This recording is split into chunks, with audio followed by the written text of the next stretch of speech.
Webheads, for the final time this year, I am bringing you Spider Slayer's comic book haul. This is episode 500. I think it's 64. And yes, like I said, it's the final haul of the year. And this is the video series where each and every week I share with you guys what I pick up at the comic shop, which is Comic Central, located in the city of Sanford. So if you guys are ever in the Central Florida area, go ahead, stop by. Tell Mike Spider Slayer sent you. Guys, hopefully you're having a wonderful holidays. No matter what happens, I always bring you the haul. I'm definitely cutting down on the content during the holiday season. These past 2 weeks, spending time with my family, re-energizing my batteries for the upcoming year, because it's going to be busy, right? So here we go. Here's what I got this week. Yes, it is a Wakanda Forever short box, so I can fit more Marvel comics inside. But when we open this box up, what do we get? Well, first off, we get DC Connect, so we got that. So everything that's coming out with, I guess, DC Comics, so we got that. But we also got the mysterious black bag. Yes, we do. We have it. And here we go. Inside is a hefty stack of comics this week. Check it out. And don't worry, guys, I'll be doing this video in the car once again. Again, everything is just crazy right now. Just schedules all over the place with the kids being at home, and they're with me when I get my comics. So it's like I gotta get them home, and there's all kinds of stuff going on. So my schedule's out of whack. But anyway, like I said, it doesn't deter me from doing this haul video. Here's what I picked up from some of the back issues. Let's start it off with this first one. The Amazing Spider-Man, issue 261. I have this book from my childhood collection. Like I said, why not own a second copy of it? Love this cover. It's probably in about the same shape, maybe slightly better than the one that I have. It's still a cool book to have, and you know what? Now I got duplicates of it, so pretty cool stuff there. Then we're going to go down a little lower. We're going to get the issue 79. This is the second Prowler. I'm not sure if I actually have this book, but this is a pretty nice one to have. This one I paid $10 for, not in the best condition. Again, 15-cent comic, under 100 for the Amazing Spider-Man. They're hard to come across, so when I do see them, I do pick them up. All right, and then I got an even lower issue. This one is issue 38 of the Amazing Spider-Man, and supposedly, I guess this is a brief second appearance of MJ. I'm not sure, but nevertheless, I don't care. The cover of this is absolutely awesome, and it just, man, this is classic Spidey at its finest. There's just so much going on the cover. It just tells you a story right there, man. So really, really cool stuff. So happy to score that one. And then I wound up getting this Todd McFarlane cover. And I bought this one because I wasn't sure if I actually had this book. So this was issue 314, that Christmas issue. I could have this one, I might not, but whenever I see Todd McFarlane covers, I pick them up. I don't care if I have 2, 3, or 4 of them. All right, so let's get started now with this week's books. There was this many books on the week of New Year's? Like, that never used to, look at this. That never used to happen. What has happened, man?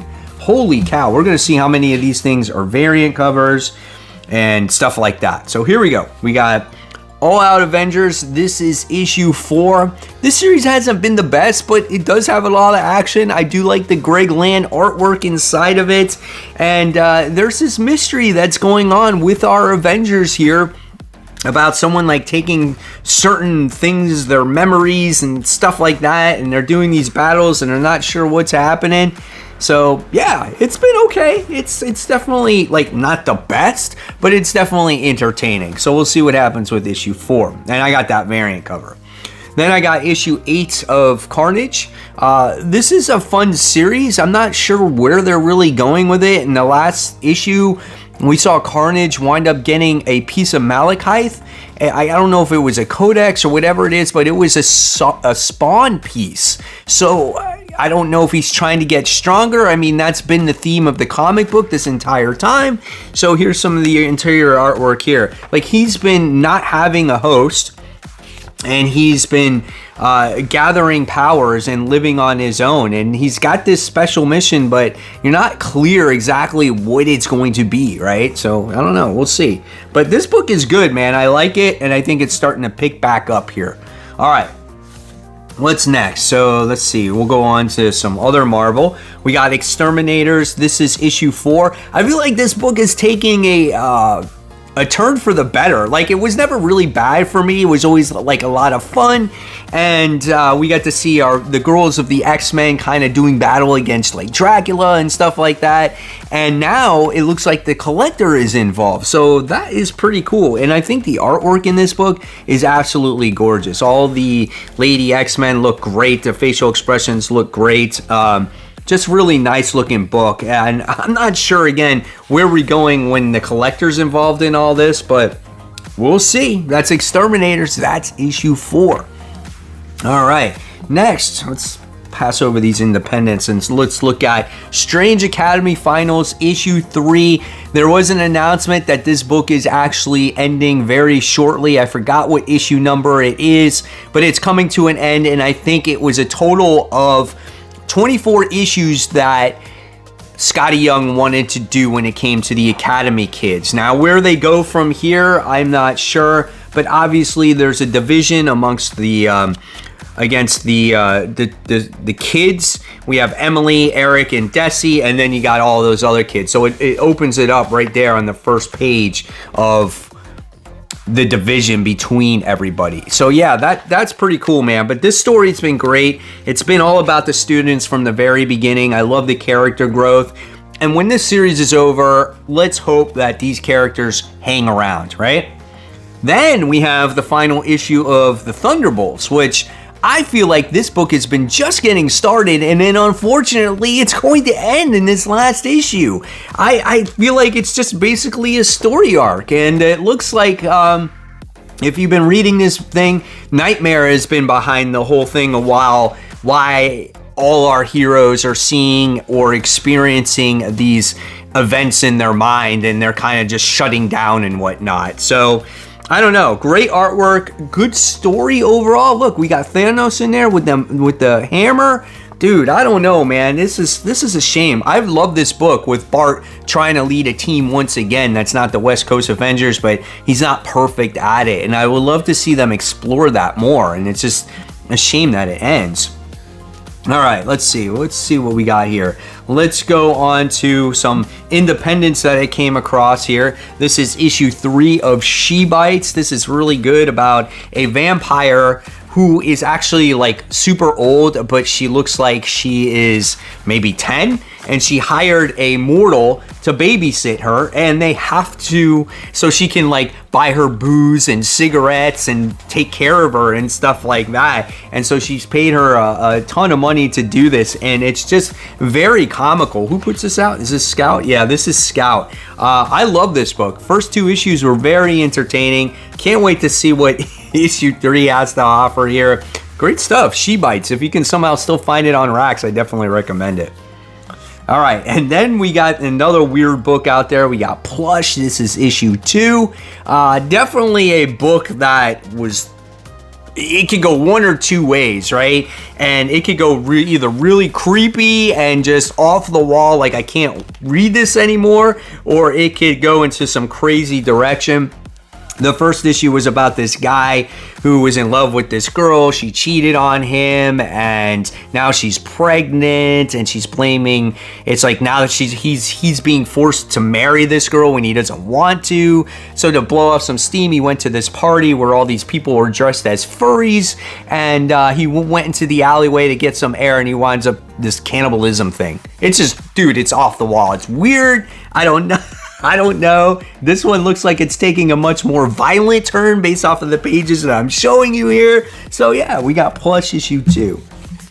Next is Once Upon a Time at the World Once Upon a Time at the End of the World.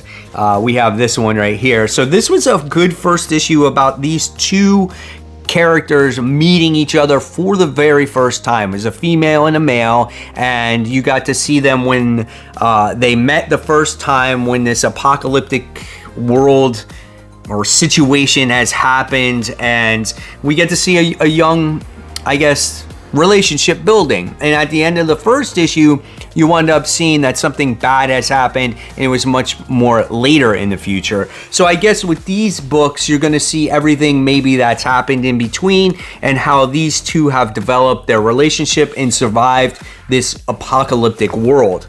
So good stuff, not bad. Looking for issue 2 to be just as solid as issue 1.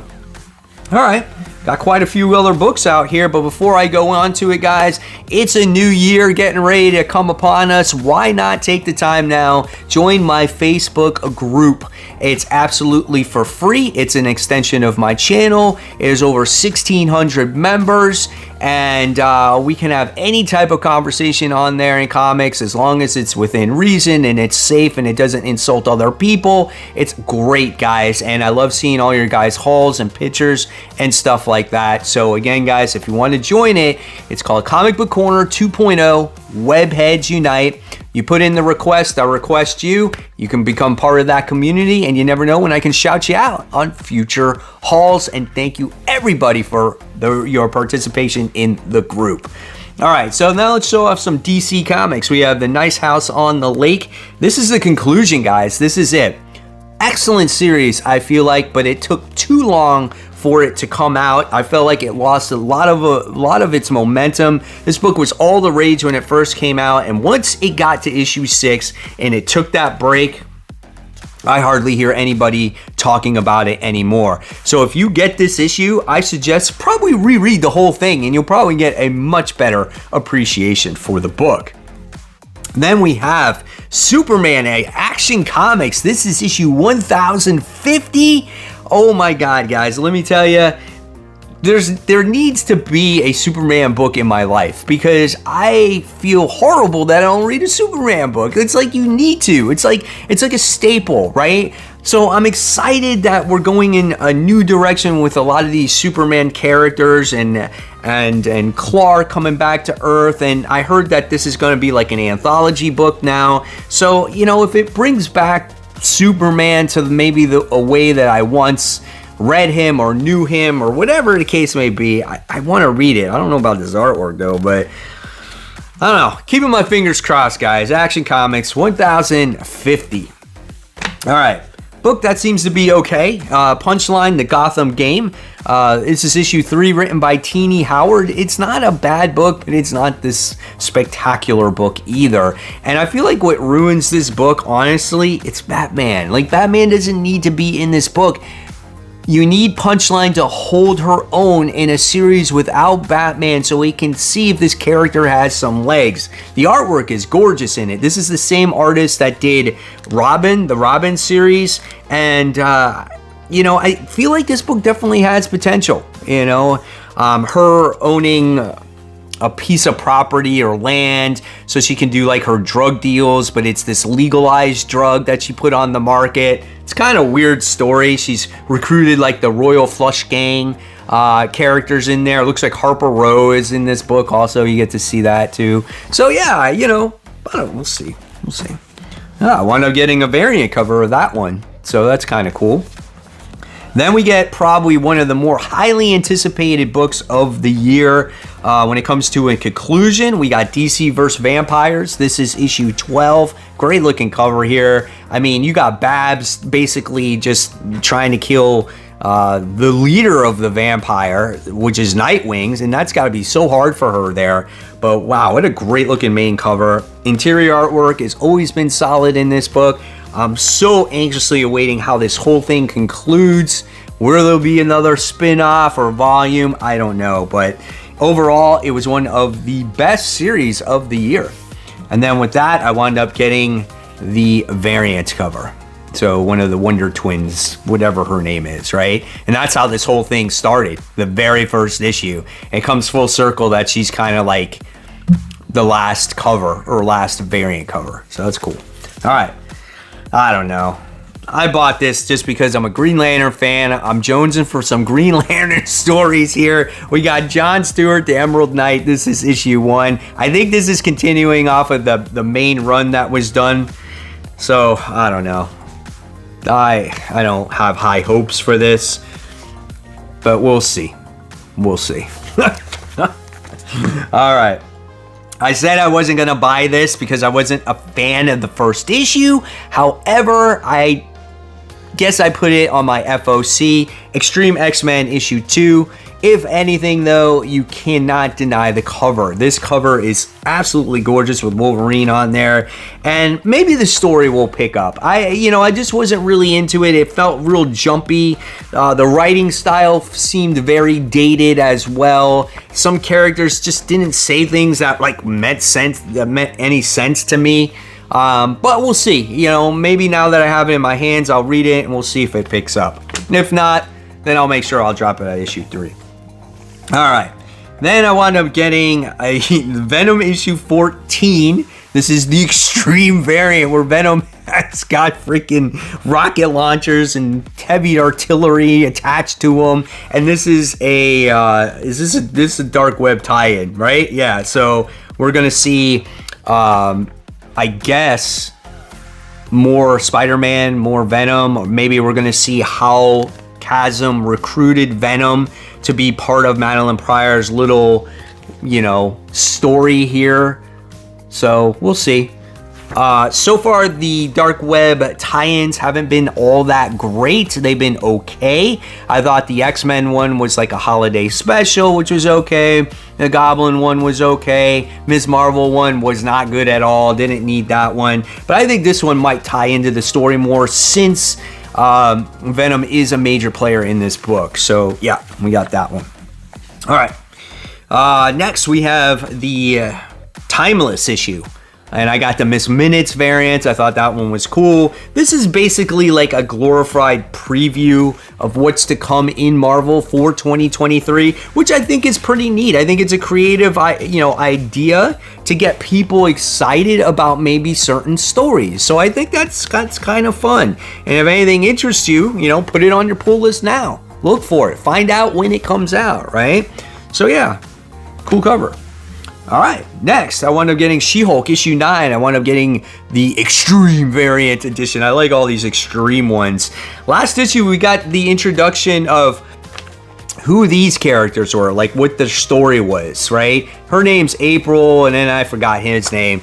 She's like the leader. That's why her head is so awkwardly drawn. It's like she had a gamma power issue. And then we wound up getting this other guy that's like the Hulk. And then we wound up getting a Murder World Spider-Man. This is issue 1. This is probably one of my most highly anticipated comic books of the week. This one is a book that has to deal with Arcade, who recruited a whole bunch of people to go to Murder World. And the rule is that these people cannot have superpowers. And we got introduced to some Joe Schmo in the very first issue. And things didn't turn out for that guy. And you thought that he was just happy-go-lucky, that he was going to be the main character. Yeah, that's not the case. And then this time, supposedly, Spider-Man's in this book. So definitely go ahead and check that one out. Another tie-in here, we got Dark Web X-Men issue 2. Looks like our heroes now are going to be in limbo, and they're going to come across Madeline Pryor here or whatnot.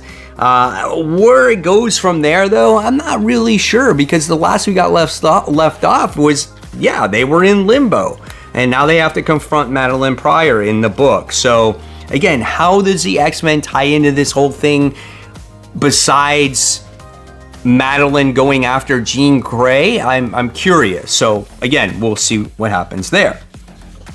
Then we wind up getting the Book of Slaughter. So this is a trade paperback. You can see how thick this thing actually is here.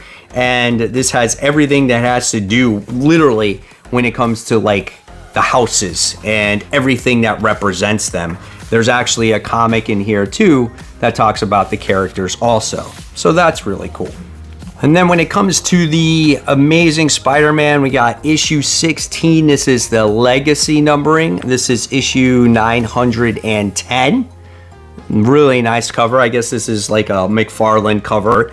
So that looks cool. So this continues the main story. So if you don't want to get all the tie-ins, then you have that main storyline going on in there. So that's pretty cool. Art looks really good in this one. And I'm trying to find out who does the actual artwork in the main book. I think it's Ed McGuinness once again. So here's the main cover. And then we have the other variants there. So yeah. And that's it. So there you guys have it. There are all the books for this week. Hopefully you enjoyed it. Looking forward to seeing what you guys picked up for this current comic book week, the last one of the year. Join that Facebook group. And like I said, my regular videos will be returning next week as we kick off the new year. Again, guys, hopefully you're having great holidays. And as always, guys, keep buying, keep collecting, but most importantly, always read your comics. Guys, I'll see you real soon. Happy New Year.